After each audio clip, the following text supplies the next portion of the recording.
उम्मीद है आप सब ठीक होंगे।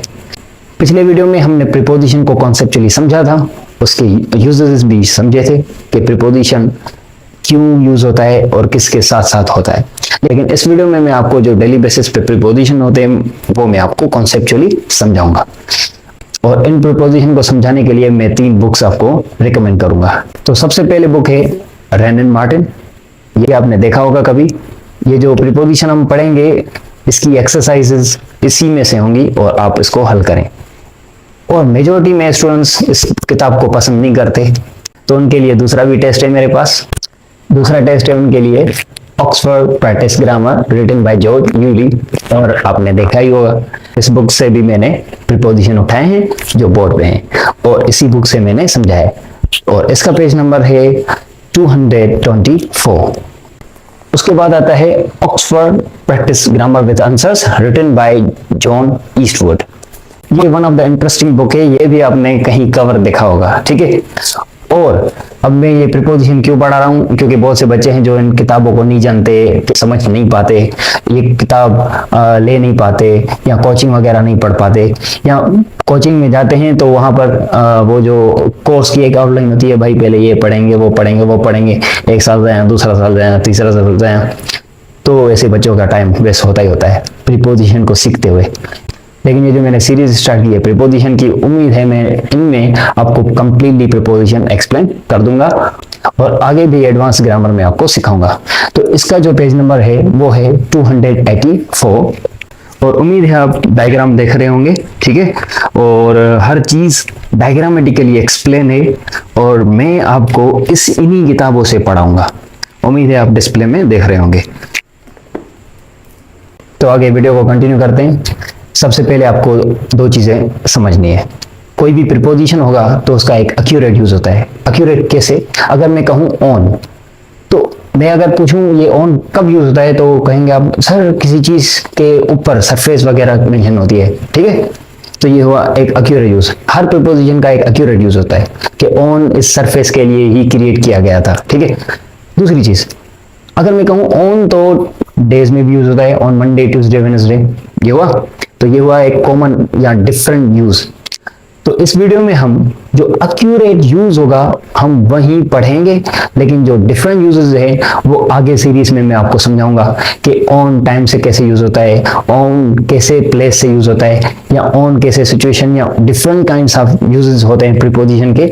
टाइम टू टाइम हम सीखेंगे, ठीक है। और आगे वो मैं सीरीज आपको एक्सप्लेन करूंगा। तो शुरू करते हैं। वीडियो से कनेक्ट रहें, एंड तक देखें, और मैं अपना एक्सपीरियंस जो है पूरा कंप्लीटली इस वीडियो में मैं लगा रहा हूं और आपको हर चीज डायग्रामेटिकली मैं आपको एक्सप्लेन करूंगा विद एग्जांपल्स। ऑलराइट, सबसे पहले ऑन, जैसा कि हमने पहले समझा है, ये एक कोई ऑब्जेक्ट है और इसके ऊपर मैंने कोई चीज रख दी, ये होगा on. Marker is on the duster. Alright, दूसरा ऑन टू, मतलब एक ग्राउंड है, ग्राउंड समझे, ग्राउंड है और एक बिल्ली है, वो ग्राउंड पे चल रही है, ठीक है। ग्राउंड पे क्या रही है? चल रही है, एक मोशन में ग्राउंड है और ये एक सरफेस है, और लेकिन उसके ऊपर वो चल रही है, मोशन में हो। कोई चीज हो किसी सरफेस के ऊपर लेकिन वो मोशन में हो, ठीक है। तो वहां पर हम करते हैं on to. The cat is walking on to the ground. Alright, therefore on the top of. On the top of mean to say कोई ऐसा ऑब्जेक्ट जो आपके हाइट से ऊपर हो और उसके ऊपर कोई और चीज रखी हुई हो, ठीक है। सो हम ऐसे ही समझते हैं इसको।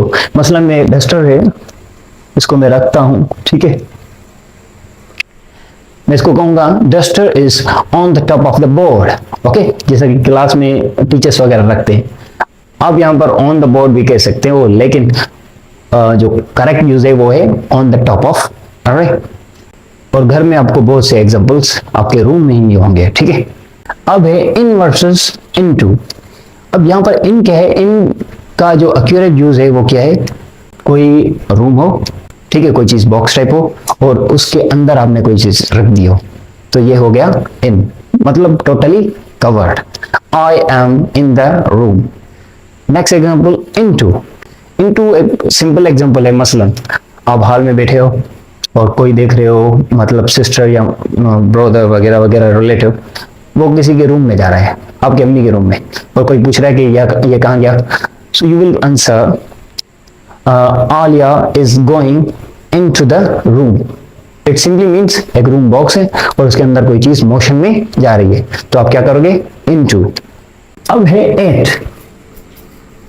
एट ये क्या है, एट लोकेशन के लिए यूज होता है। Location simply mean to say I am at bus stop, I am at gas station, I am at police station, I am at the gate, not on the gate.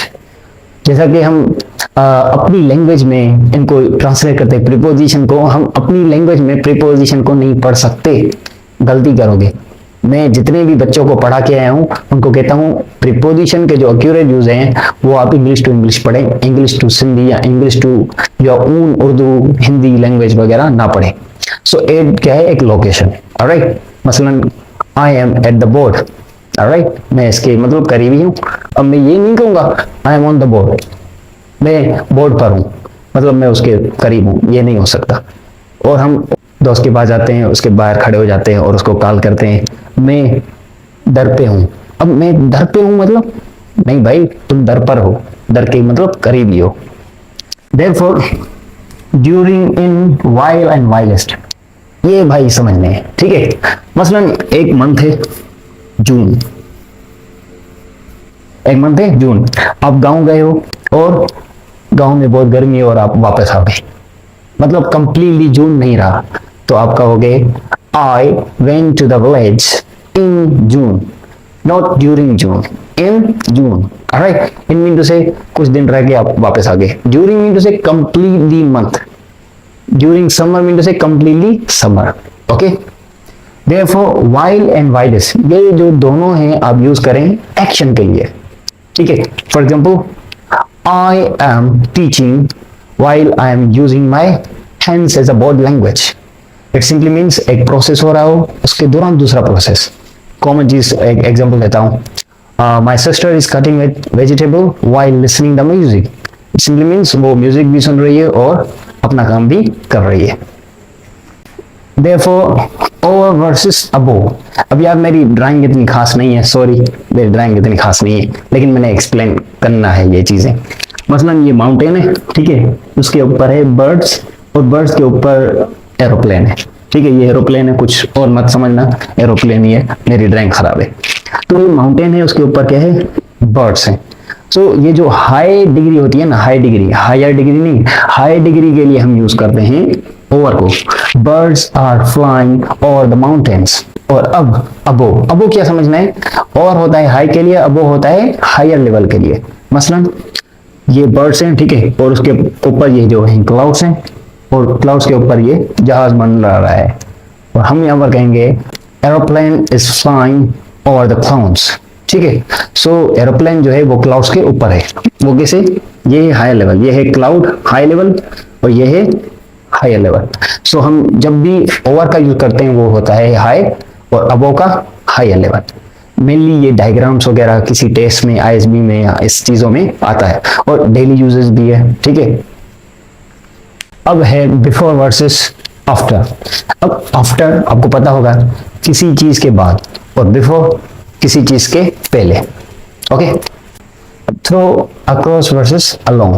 अब इनको समझना है।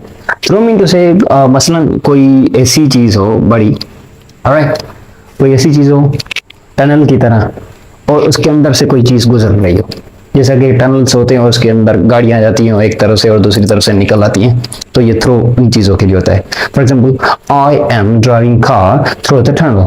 Alright, अब along versus across, ये जो across और along है थोड़ा सा डिफरेंस है, लेकिन इसका सेम ही है कि ये मतलब कोई फील्ड्स, रिवर्स, आप उसके साइड से जा रहे हो तो आप अक्रॉस करोगे। For example, a beautiful girl is walking across the river. Alright, अब सिंस वर्सेस फॉर। अब सिंस जो है वो होता है ओरियन, शुरुआत, सिंस यूज करते हैं हम शुरुआत, और फॉर टोटल टाइम। वो कैसे, मसलन 2012 से मैं यहाँ पर रह रहा हूँ। I have been living in Hyderabad since 2012। अब यहाँ पर सिंस 2012 क्यों, क्योंकि मैं ये शुरुआत बता रहा हूँ।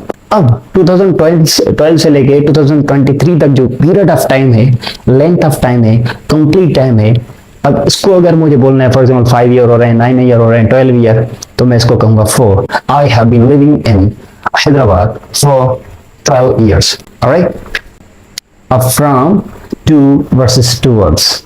अब फ्रॉम क्या है, कोई चीज बिगिन हो रही है, शुरू हो रही है, ठीक है, ऑरियन उसका, तो हम कहेंगे from. For example I am coming from the USA, it simply means मैं कहां से आ रहा हूं, यूएसए से। अब कहां आ रहा हूं, पाकिस्तान में आ रहा हूं जिंदगी बर्बाद करने। I am coming from the USA to Pakistan. अब ये जो है ना, कोई एम या एंडिंग पॉइंट उसके लिए टू होता है, लेकिन ये टूवर्ड्स क्या होता है, टूवर्ड्स जब भी हम शो करते हैं वो एक डायरेक्शन होती है, लेकिन एक्यूरेट डायरेक्शन, स्पेसिफिक डायरेक्शन नहीं होती। वो कैसे? For example thief is driving towards Karachi, it simply means जो थीफ है वो ड्राइविंग कर रहा है कराची के तरफ, कराची नहीं, कराची के तरफ। इट सिंपली मीन्स वो डायरेक्शन नहीं है, मे बी कराची ना जाए, लेकिन उस साइड कराची है और उस साइड अभी फिलहाल जा रहा है, मैं एक डायरेक्शन बता रहा हूं भाई ये इस साइड जा रहा है, ठीक है, लेकिन एक्यूरेट वो डायरेक्शन ना हो। ये डेली यूजेस है। अब है put in, put out and put on. For example ये मार्कर है, ये पुट इन ये अंदर डालना, पुट आउट बाहर निकालना, पुट ऑन रख देना, ठीक है, ये चीजें आएंगी समझ में। आई होप आप समझ रहे हो। Keep in touch to understand these kind of preposition with concepts. Alright, अब ये विद है और विदाउट, ये आपको आता ही होगा, ठीक है, किसी चीज के साथ या किसी चीज के बगैर। ये आप कोई एग्जांपल दे दें कमेंट में। ये आपका होमवर्क है।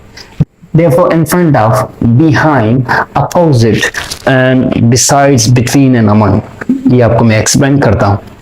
अब इनको समझने के लिए बिल्कुल एक सिंपल सी ट्रिक है, ठीक है, मेरा एक डायग्राम बनाइए, उससे आप समझ लोगे। फॉर एग्जाम्पल आप ये ए देख रहे हो और बी देख रहे हो, देखो जो बी है वो ए से आगे है, तो ये कहते हैं, इसे कहेंगे हम B is in front of A, ठीक है, और ये जो ए है ये बी के पीछे है, तो हम इसे क्या कहेंगे, ए इज बिहाइंड बी, ठीक है, तो ये इन फ्रंट ऑफ बी हो गया, बिहाइंड बी हो गया। अब ये अपोजिट, अपोजिट का क्या सीन है, अपोजिट मीन टू से आप मेरे तरफ देख रहे हो, मैं आपकी तरफ देख रहा हूँ, ये अपोजिट हो गया। For example you are opposite to me, for example A is opposite to B. Alright, अगर आप मेरे तरफ होके खाना खा रहे हैं और मैं आपके तरफ, तो हम अपोजिट है। Alright, therefore beside, beside mean to say side में ही, ठीक है। फॉर एग्जाम्पल अगर मैं कहूँ कि B is beside C, alright, so this is how. अब आएंगे हम समझेंगे बिटवीन। अब बिटवीन क्या है, अब बिटवीन में ये C देख रहे हो, C बीच में है B और B के, B और B के बीच में क्या है C, या A और A के बीच में क्या है C। तो अगर कोई ऑब्जेक्ट दो चीजों के बीच में हो, वहां पर यूज करेंगे बिटवीन। ऑलराइट, फॉर एग्जाम्पल अगर मैं कहूं कि duster is between blue marker and green marker, alright, so ये बिटवीन। अब हम समझेंगे अमंग। अमंग दो से ज्यादा चीजों के बीच में अगर कोई ऑब्जेक्ट हो तो हम वहां पर अमंग करते हैं। फॉर एग्जाम्पल सी को देखें, सी बीच में है किस किस के, ए बी, ठीक है, दोनों तरफ से दो यू कैन से ऑब्जेक्ट्स हैं, सो ये सी बीच में है। So how can we say, you might say C is among A B. Alright, या अगर मैं कहूँ green marker is between two books, और अगर मैं 2-3 किताब ऊपर रखूं, 2-3 किताब नीचे और बीच में ये ग्रीन मार्कर रख दूं, तो green marker is among books. Alright, अब अंडर वर्सेस बेलो। अंडर हम उन ऑब्जेक्ट्स के लिए यूज करते हैं, कोई ऑब्जेक्ट किसी चीज के नीचे हो और टोटली कवर्ड हो। For example shoes are under the table, alright, और shoes are under the bed. लेकिन ये जो बेलो होता है, बेलो जस्ट लाइक नीचे कोई चीज पड़ी हो, हम उसे कहते हैं below. Alright, therefore forward versus backward, अगर हम आगे हैं, come forward, go backward, so this is how we use these kind of preposition for place. Alright. उसके बाद inside and outside, you know very well inside और outside में क्या differences है। इनसाइड मीडिया से कोई चीज अंदर हो और आउटसाइड मीडिया से कोई चीज बाहर हो, alright. For example I am inside my house, alright. Therefore दूसरा example I am outside of my house, alright. और you may say I am outside, got it. So यहाँ पर प्रीपोजिशन कंप्लीट हुए, जो डेली लाइफ के prepositions हैं। मिलते हैं हम नेक्स्ट वीडियोस में।